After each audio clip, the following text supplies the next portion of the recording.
Overall, down almost 2%, so clearly some amount of profit booking or pressure setting in there, and closing around the 10,600 mark, cracking that in trade today. We've got the Sensex also down heavily, and the Nifty bank down about 3%. So that's clearly where a large part of that pressure came in from. In fact, if we take a look at the losers first, then today, we've got a whole spate of names on the downside. So Shriram Transport, RBL, 7-8% there, BHEL as well, and a downgrade coming in on that one from Citi.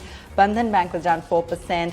IOL Chemicals, which was buzzing yesterday, down today about 9-10%. India Bulls, IndusInd Bank, 5-6% cut there, as with an Axis. We had a Vodafone down 5%. Aisha cooled off as well. Z was down 4-5%. M&M Financial seeing a strong cool off. Interglobe was down 6% in trade today. So it's giving you a flavor of the market, and actually a fairly cross-the-board correction that we've seen today, even though it was led by financials. Maruti also down 4%. SBI, Hindalco, some of the other names there. ACC also a 4% cut coming in on that one. Piramal Enterprises, Mindtree down about 3%. We had Hero Moto, Kotak Mahindra Bank, some of the other losers there. So auto across the board for sure, also seeing a cool off coming in.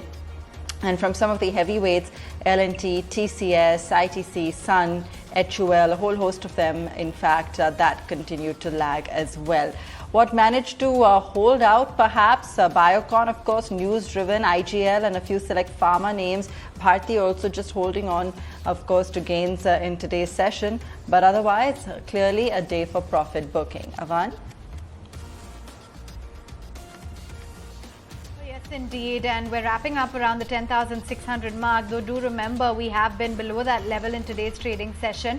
The broader market's too weak. I just want to reiterate some of the newsmakers. There's Reliance Industries clearly waiting out for commentary on the 43rd AGM. The auto pack as a whole has been very weak. The SIAM data really reflecting what the lockdown has done, a 60% drop in the passenger car sales.